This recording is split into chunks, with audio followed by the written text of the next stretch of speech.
सम्राट, परिस्थितियां तो विद्रोह की ओर संकेत कर रही हैं। प्रतीत होता है कि इसी दास ने इन रक्षकों की हत्या की है। मुझे लगता है कि इसे आपके आने की कोई जानकारी नहीं थी और इसको लगा कि इन्हें मारकर ये बड़ी सरलता से यहाँ से चला जाएगा। नहीं सम्राट, यहाँ विद्रोह नहीं, चोरी हो रही थी और वो चोरी किसी और ने नहीं बल्कि आपके विश्वसनीय रक्षक ने ही की थी। वो पतनराज ही था जिसने आपके शत्रु के साथ हाथ मिला लिया था और फिर वो अपने साथियों के साथ यहाँ मिलकर आया और आपके स्वर्ण को चुराने का प्रयास किया।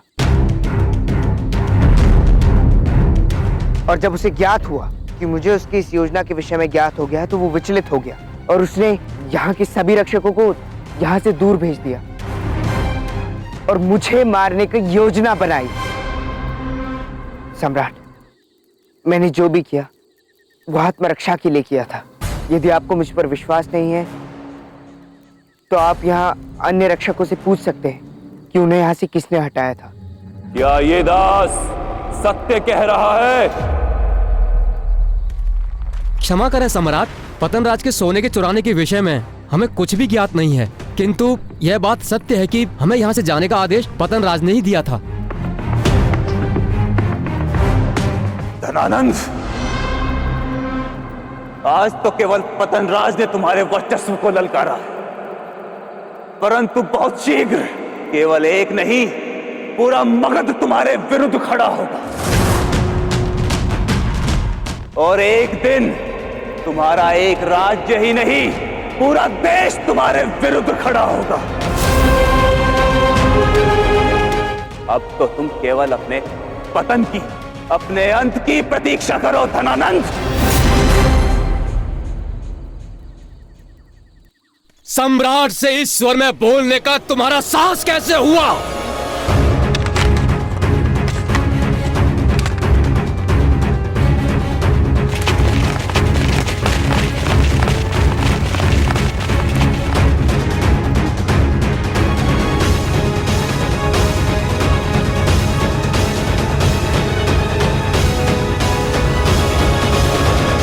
आज वर्षों पश्चात मैं इन क्षत्रियों की आंखों में उसी ज्वाला की झलक देख रहा हूं जो मैंने कब की बुझा दी थी। इस समय इस ज्वाला को और अधिक भड़काने का कोई लाभ नहीं होगा। अग्निमुख, अग्निमुख, अग्निमुख, अग्निमुख। तुम्हारा नाम अग्निमुख है, इसका अर्थ ये तो नहीं कि तुम अपने मुख से अग्नि उगलो। हाँ? पिछले 12 वर्षों से हमारे संबंध कितने मधुर रहे हैं। इस खान से तुम मुझे स्वर्ण देते हो और मैं बदले में तुम्हें कोई कठिनाई नहीं देता। ये बाहुक, ये तो नया है, ये क्या जाने हमारे मधुर संबंधों के विषय में, है ना? ये सब अपने ही आदमी हैं। शस्त्र नीचे नीचे।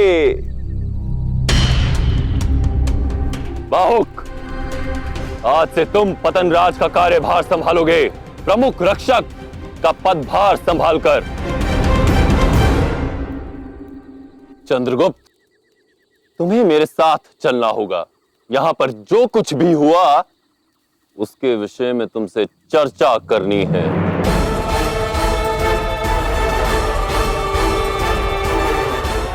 पता नहीं इस दुष्ट सम्राट के मन में अब कौन सी नई योजना बन रही है। जो भी हो, वो मेरे और मेरे पिपलीवन के क्षत्रिय भाइयों के लिए उचित तो बिल्कुल नहीं होगी। अवश्य पतनराज ने उस दास चंद्रगुप्त का अंत कर दिया है, इसलिए महामहिम इतने विचलित हैं।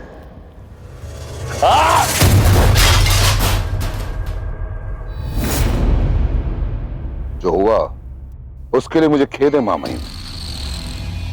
यह आपको कैसे पता महामात्य? मैं मगध का अमात्य हूं महामहिम, और ऐसी बातें कभी छिपती नहीं, समय के साथ साथ समक्ष आ ही जाती हैं। हाँ, तो आपको ज्ञात था कि वो पतनराज ही था जो चाणक्य को मेरा स्वर्ण चुरा कर देता था।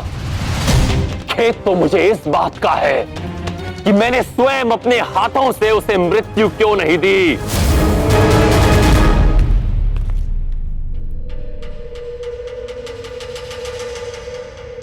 प्रणाम अमात्य, आपका यहाँ आना सफल हो गया। क्षमा चाहूंगा मामहिम, मुझे ज्ञात नहीं था कि वो पतन राज था, परंतु इस बात का ज्ञात अवश्य है कि वो जो भी था हमारा विश्वसनीय था। शुभ हुआ मामहिम, इस समस्या का अंत हो गया। मुझे तो समझ नहीं आ रहा महामाते कि इसमें शुभ क्या था। हिरण्यगर्भ की भट्टी से मुझे विद्रोह की ऐसी चिंगारी दिख रही है, यदि जिसे शांत ना किया गया तो वो विध्वंस मचा सकती है। और हो ना हो, उन क्षत्रियों से संपर्क साधकर उस चाणक्य ने ही ये चिंगारी लगाई होगी। मुझे भी कुछ ऐसा ही प्रतीत हो रहा है सम्राट, किंतु आप चिंता न करें, मैं शीघ्र ही उन क्षत्रियों के साथ घुल मिलकर उनसे और जानकारी प्राप्त कर लूंगा। ना ना ना दास, देखा नहीं तुमने उस अग्निमुख के आंखों में भड़कती विद्रोह की अग्नि? उसे देखकर यह स्पष्ट है कि उसे मुक्ति की आशा दी गई है। अन्यथा पिछले 12 वर्षों से मैंने कभी उस अग्निमुख को इतना उग्र नहीं देखा। अवश्य उस चाणक्य ने ही उसे स्वतंत्रता का स्वप्न दिखाया होगा। मामहिम, हमें शीघ्र ही इस विद्रोह को रोकना होगा, किसी भी स्थिति में। हाँ महामाते, अब वही होगा जो विद्रोह के अंत के लिए किया जाता है, विद्रोही का दमन। हमारी सेना को शीघ्र बुलाया जाए और उन क्षत्रियों को मृत्यु के घाट उतार दिया जाए। जय मामहिम। क्षमा करें सम्राट, किंतु ऐसा करना हमारी सबसे बड़ी भूल होगी।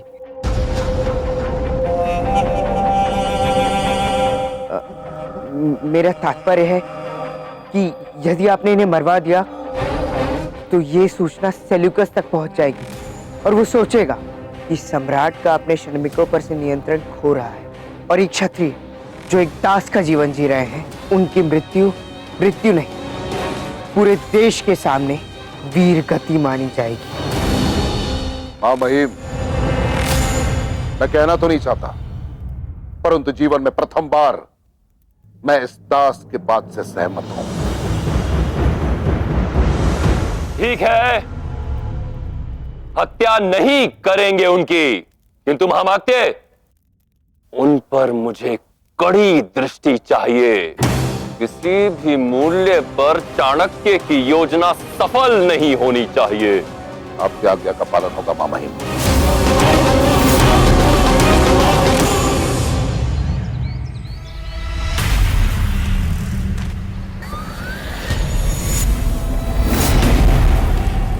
सभी दास ध्यान से सुनो, आज ही वो ऐतिहासिक दिन है जब हमारे सम्राट धनानंद ने पिपली वन का विध्वंस किया और क्षत्रियों को युद्ध भूमि से उठाकर इस खार में लाकर जीवन दान दिया।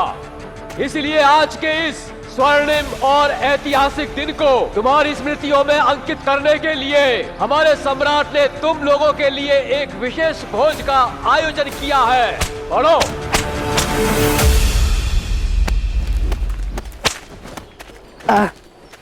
बाहुक भाई, ये सब यहाँ क्या हो रहा है? मैंने तो सोचा था कि सम्राट इन सब पर क्रोधित होंगे। अधिक बोलने की आवश्यकता नहीं, मौन रहो और अपना कार्य करो। अच्छा ठीक है, कोई बात नहीं, मैं इन सबको जल पिला देता हूँ, ठीक है? वैसे आज के भोज को अंतिम भोज कह सकते हैं मामाते, क्योंकि भोजन में विष मिला हुआ है।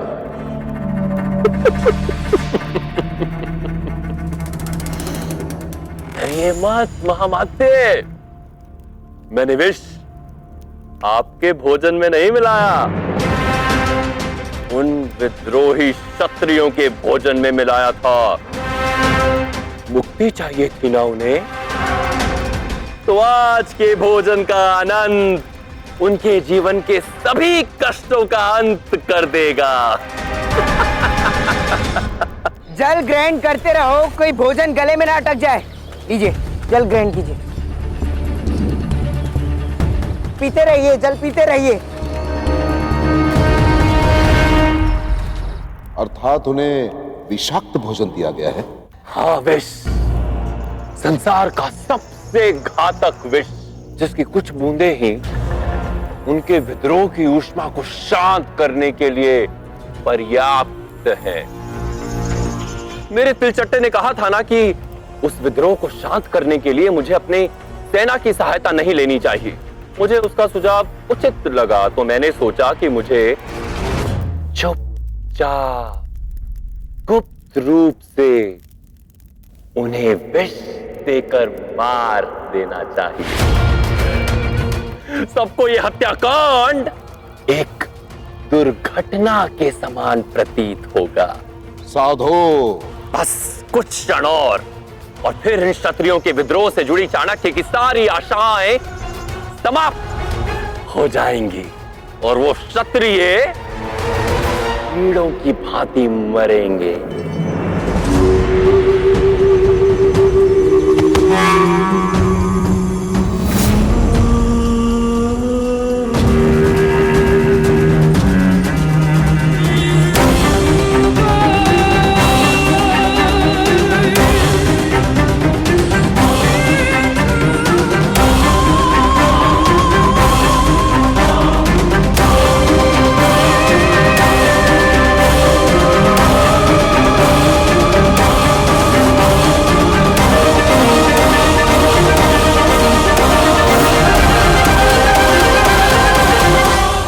ये सब क्या हो रहा है भाऊ? तुम्हें क्या लगा था दास कि जिस प्रकार अग्निमुख ने सम्राट से बात की, उसके पश्चात सम्राट इन सबको जिंदा छोड़ देंगे? कितने भोले हो तुम दास।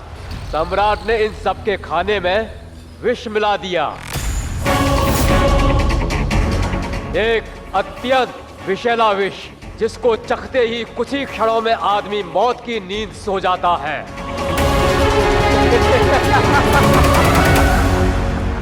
देख क्या रहे हो? सम्राट के आदेश का स्मरण नहीं है? इन सबको उठाओ और जंगल में ले जाकर फेंक दो, ताकि इनके शव को जब गिद्ध नोच नोच कर खाएं, तो ये दृश्य देखकर सम्राट खुश हो सके।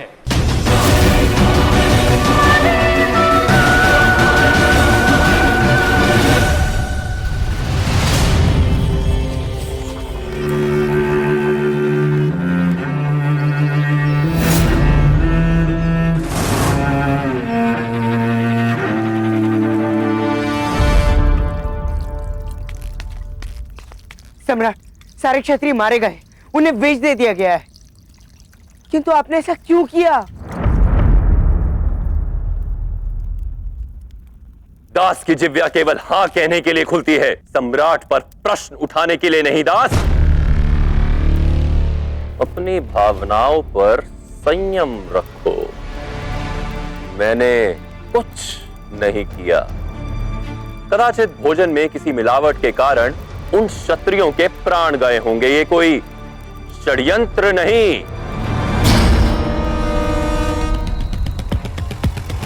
दुर्घटना है।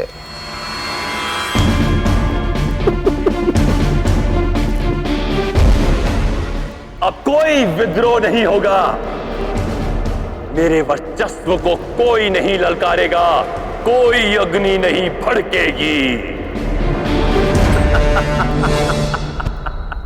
विद्रोह भी होगा और तेरा वर्चस्व भी धराशाही होगा धनानंद। मैंने धूमकेतु की चिता को अग्नि देते हुए प्रतिज्ञा ली थी कि मैं क्षत्रियों की सेना खड़ी करूंगा, और वो सेना अब शीघ्र ही तेरे विरुद्ध खड़ी होगी धनानंद।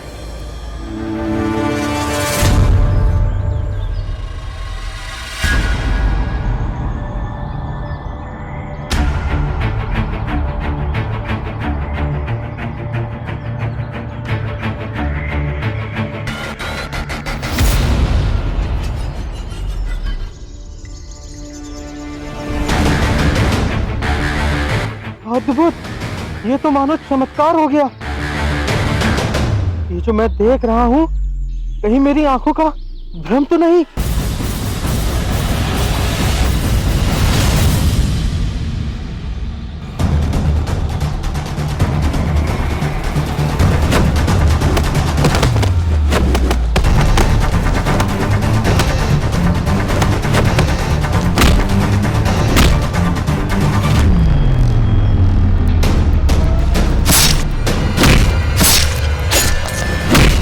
ये लोग केवल जीवित ही नहीं, बल्कि जिन रक्षकों ने इन्हें मृत समझकर यहाँ फेंका था, ये सब उनसे लड़ रहे हैं, उन्हें धूल चटा रहे हैं आचार्य। ये तुम्हारे नेत्रों का भ्रम नहीं है स्थूलभद्र, मेरी और चंद्रगुप्त की योजना है। यदि धनानंद को थोड़ा सा भी संदेह हुआ कि पीपलीवन के क्षत्रियों में उसके विरुद्ध विद्रोह की भावना प्रज्वलित हो चुकी है, तो वो उन्हें जीवित नहीं छोड़ेगा, मारने का प्रयत्न अवश्य करेगा। हाँ, और मैं ये सुनिश्चित करूंगा कि धनानंद पीपलीवन के क्षत्रियों के विद्रोह को अपनी सेना की सहायता से शांत ना करे। किंतु क्या आपको पूर्ण विश्वास है कि धनानंद उन्हें विष देकर ही मारने की योजना बनाएगा? और यदि उसने कोई और योजना बनाई तो हम अपनी पीपलीवन की सेना को कैसे बचाएंगे आचार्य? तुम्हारी चिंता अकारण नहीं है चंद्रगुप्त, परंतु धनानंद के पास पीपलीवन के उन क्षत्रियों को विष देकर मारने के अतिरिक्त और कोई विकल्प नहीं है। इसका कारण यह है कि एक साथ 500 लोगों को बिना उन्हें सचेत किए मारना और साथ ही इस घटना को सेल्यूकस के समक्ष एक दुर्घटना का स्वरूप देना केवल तभी संभव हो सकता है जब धनानंद एक ही बार में उन सभी क्षत्रियों को मार गिराए, और ऐसा केवल विषाक्त भोजन की सहायता से ही संभव है। और ऐसी परिस्थिति में यह तुम्हारी सहायता करेगा। ये पदार्थ संसार के बड़े से बड़े विष का तोड़ है। तुम इसे स्वर्ण की खान के जलकुंड में अच्छी तरह से मिला देना, और साथ ही यह भी सुनिश्चित कर देना कि पीपलीवन के सभी क्षत्रिय भोजन करने से पूर्व अधिक से अधिक मात्रा में इसका सेवन कर लें। मुझे तुम पर गर्व है चंद्रगुप्त, तुमने हमारी इस योजना को उचित प्रकार से पूर्ण किया है। उत्तम, अति उत्तम। क्या कूटनीति खेली है आपने और चंद्रगुप्त ने। चलो मेरे क्षत्रिय वीर योद्धाओ, इन सबको मिट्टी में मिलाते हैं। हाँ, अब धनानंद के विरुद्ध हमें अपनी सेना बनाने से कोई नहीं रोक सकता।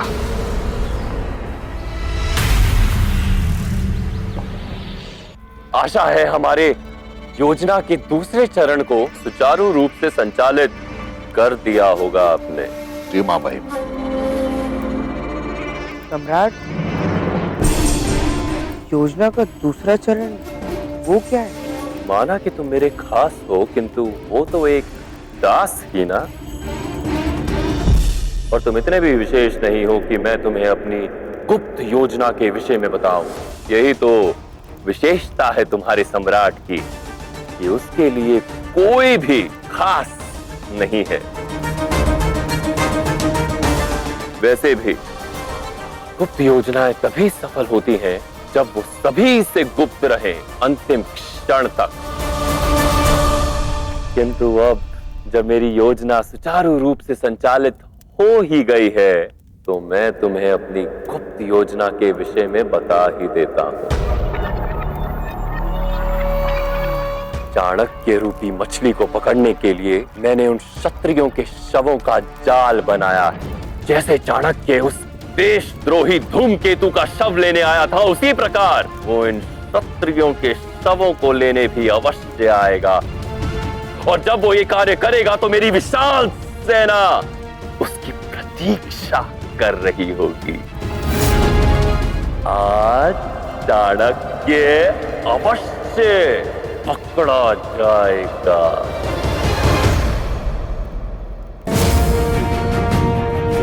मार्ग साफ है, हमें अब शीघ्र ही किसी सुरक्षित स्थान पर चलना चाहिए।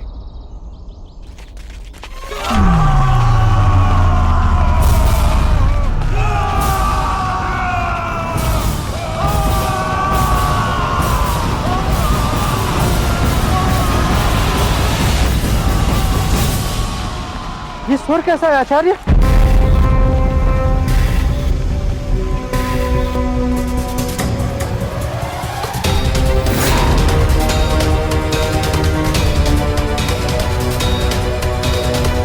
ये अवश्य ही धनानंद द्वारा फैलाया गया कोई जाल है। सम्राट, मेरे विचार से मुझे भी आपकी सेना के साथ जाकर उस चाणक्य को बंदी बनाने में उनकी सहायता करनी चाहिए। प्रणाम। रुको दास, तुम व्यर्थ ही चिंता करते हो।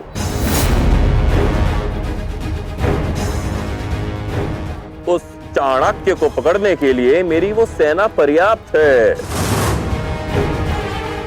और वैसे भी तुमने मेरे लिए बहुत कुछ किया है, तो तुम्हारी इस निस्वार्थ सेवा और निष्ठा के लिए मैं तुम्हें पुरस्कृत करना चाहता हूं। इसीलिए मैं तुम्हारे लिए ये उपहार लेकर आया। यही उपहार देने तो मैं मगध से यहाँ खान तक आया था। उपहार मेरे लिए? मैं आपकी कृपा से धन्य हुआ सम्राट। बोलो।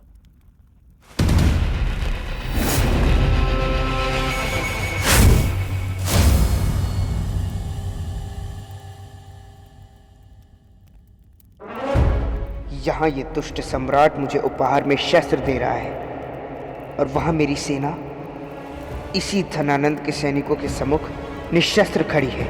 आशा करता हूँ कि इस समस्या का पिपलीवन के सभी क्षत्रिय डटकर सामना करेंगे।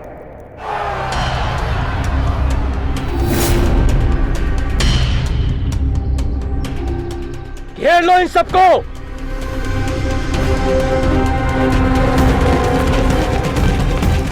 महाराज ने इन क्षत्रियों के घेराव की नीति चाणक्य को पकड़ने हेतु बनाई थी, परंतु वो चाणक्य है कहां?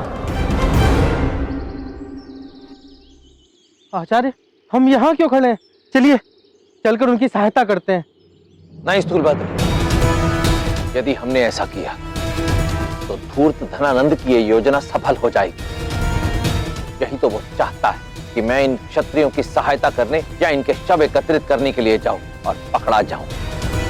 परंतु धूर्त ने कभी ये स्वप्न में भी नहीं सोचा होगा कि पीपलीवन के जिन क्षत्रियों को उसने वर्षों से मृत मान रखा था, आज वो पुनर्जीवित हो जाएंगे। किंतु आचार्य, पीपलीवन के एक क्षत्रिय इस समय आत्मरक्षा करने की स्थिति में नहीं है।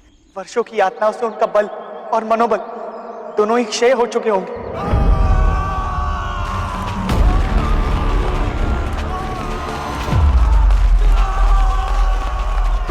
व्यक्ति की वास्तविक शक्ति उसके शरीर में नहीं, उसकी सोच में होती है। और आज समय आ गया है जब इन क्षत्रियों को अपनी उसी सोई हुई सोच को पुनः जागृत करना होगा। जैसे एक साधारण व्यक्ति कभी श्वास लेना नहीं भूलता, उसी प्रकार एक सच्चा क्षत्रिय कभी शस्त्र विद्या या शत्रु के सामने अपने शस्त्र उठाना नहीं भूलता। हम इन्हें हमसे अपनी मुक्ति पुनः नहीं छीनने देंगे। हम लड़ेंगे इनसे, लड़ेंगे हम इनसे। चलो।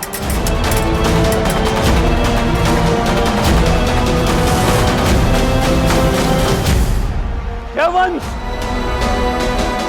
वृक्षों का आवरण लो और ऊपर से प्रहार करो। शत्रु के सर चढ़कर वार करो। वृषांक, कुछ लोगों को लेकर फैल जाओ और गोले का आकार बनाओ। पूरब और पश्चिम दिशा को संरक्षण दो। चलो। बलदेव, पीछे के भाग को सुरक्षित करो। मैं उन पर आगे से प्रहार करूंगा।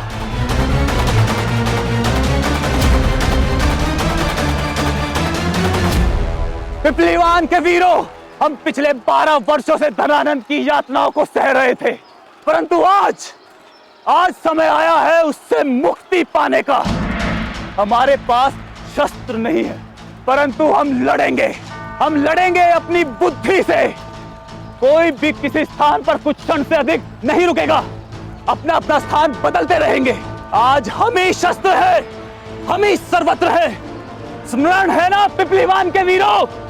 न मृत्यु से भय, न जीवन से भीत, विजय या वीर गति, यही है पिपलीवन की रीत।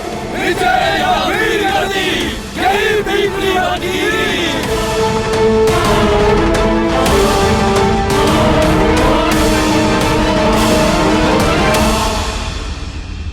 कूटनीति रची है आपने आचार्य।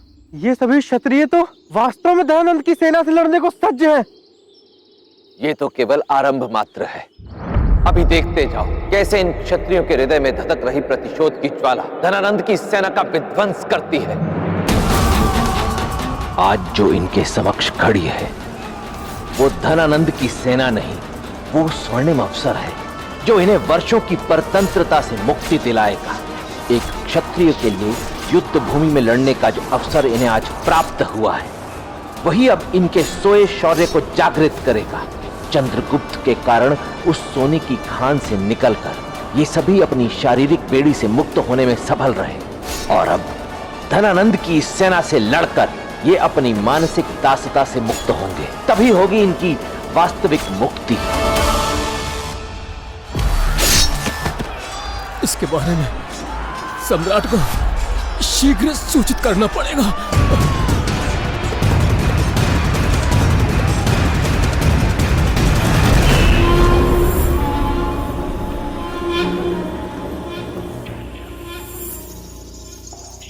अद्भुत सम्राट, ये शस्त्र तो वास्तव में अद्भुत है, और आपके हाथों इस शस्त्र को पाना तो मेरे लिए सौभाग्य की बात है।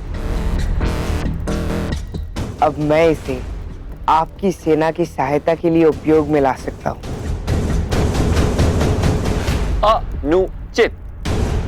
अनुचित शब्दों का चयन किया है तुमने दास। सबसे पहले ये तो देख लो कि ये शस्त्र कितना विध्वंसकारी है।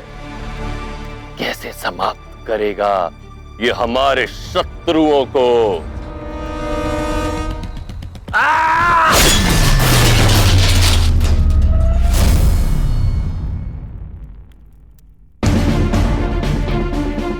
सम्राट, ये अद्भुत शस्त्र तो वास्तव में एक ही समय में कई लोगों के प्राण लेने की क्षमता रखता है। मेरे शत्रु भय से कांपेंगे यदि मैं इसे उनके विरुद्ध उपयोग करूंगा।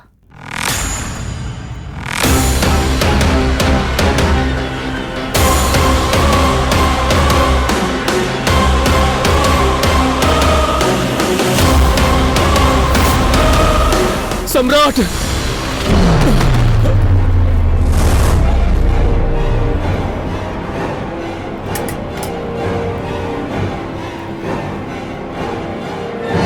क्या हुआ? वो क्षत्रिय, वो मरा नहीं है। वो अभी तक जीवित है। क्या? किंतु ये कैसे संभव है? मैंने तो उन्हें अपनी आंखों के समक्ष मरते हुए देखा था। वो भ्रम था सम्राट।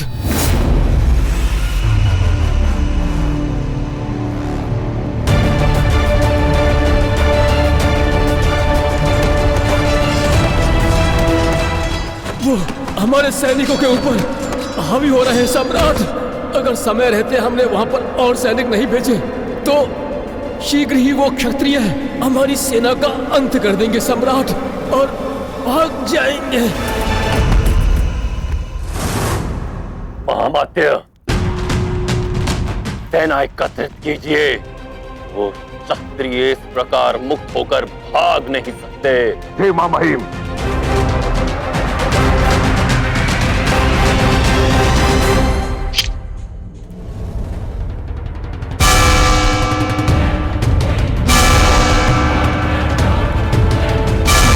युद्ध के लिए सज्ज हो जाओ।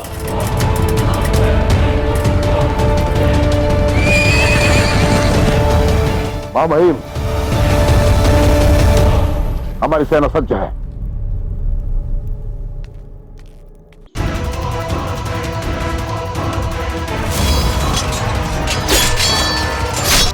क्षत्रिय तो अदम्य साहस का प्रदर्शन कर रहे हैं।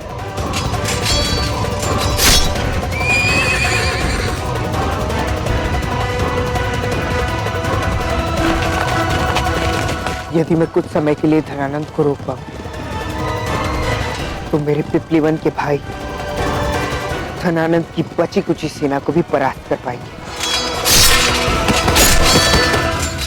और धनानंद की पहुंच से बहुत दूर निकल जाएंगे। मुझे कुछ तो करना ही होगा,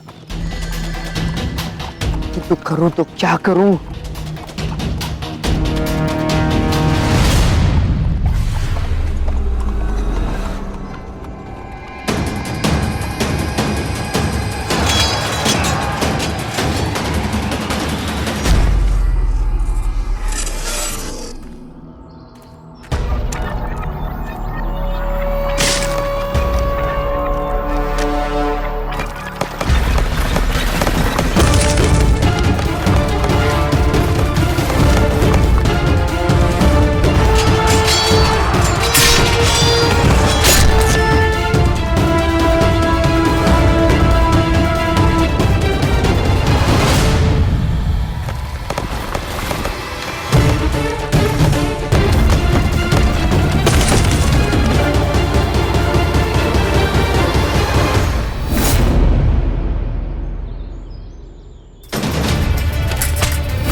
सम्राट, वो क्षत्रिय तो बड़े ही चतुर निकले। मैं यहाँ आपसे पहले आया ताकि आपके आने तक स्थिति का निरीक्षण कर सकूं, किंतु तभी मैंने देखा कि कुछ क्षत्रिय आए और सेना को वन तक पहुंचाने वाले एकमात्र मार्ग को अवरुद्ध करके भाग निकले।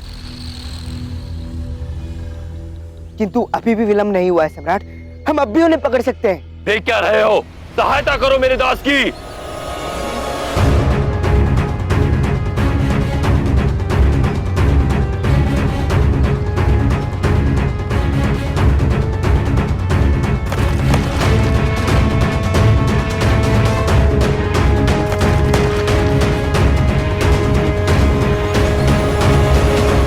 अग्निमुख, आशा करता हूँ कि इस अवसर और समय का लाभ उठाकर तुम और तुम्हारे साथी यहाँ से शीघ्र ही भाग पाएंगे।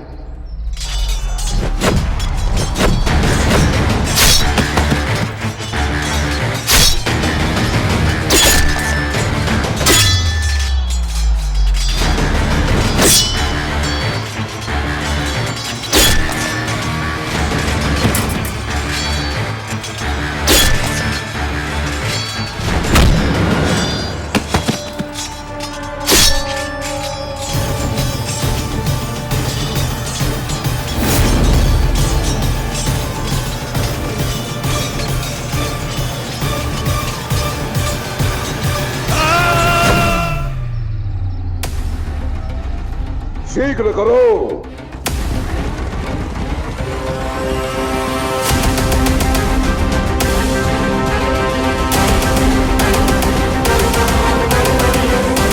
आशा है कि धनानंद के पहुंचने से पूर्व ही सभी क्षत्रिय सुरक्षित निकल जाएंगे।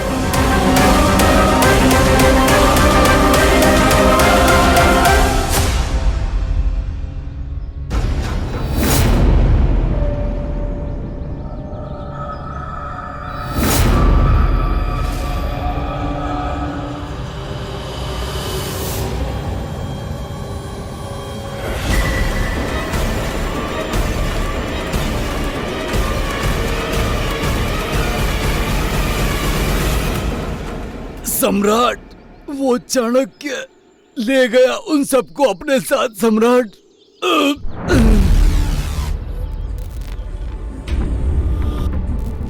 चाणक्य! चाणक्य!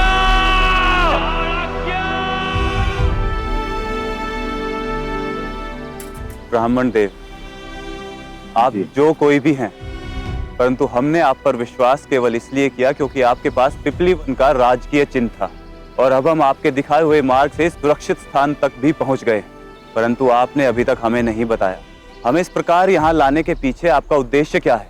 मैं अब तक मौन केवल इसलिए रहा क्योंकि जो जानकारी मैं आपको देना चाहता, यदि वही जानकारी आप किसी अपने के मुख से सुनेंगे तो कदाचित उसका प्रभाव आपके मानस पटल पर अधिक होगा। आप किसकी बात कर रहे हैं?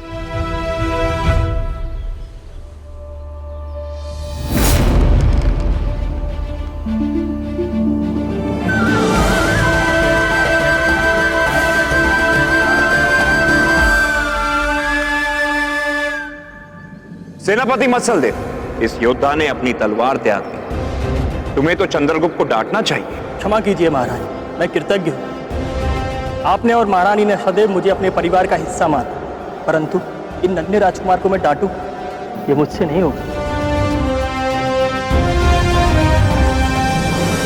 सेनापति मत्सलदेव,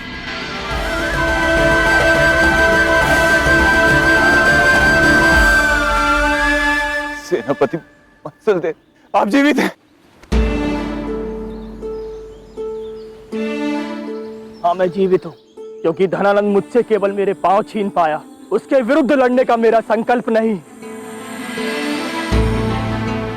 जीवित तो हम सब थे, परंतु प्राण आज आए, जैसे आप सब में आए।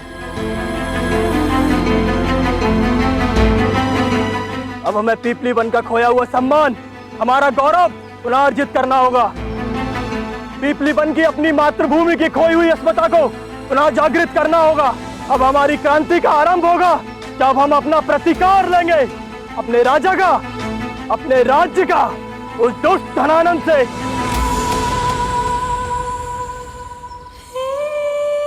आप सब इतने मौन क्यों हो गए?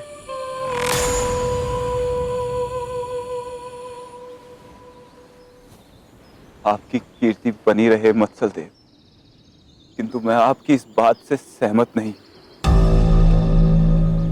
हाँ, ये सत्य है कि हमने एक सेना को आज परास्त किया है, परंतु वो बहुत छोटी सेना थी मत्सलदेव।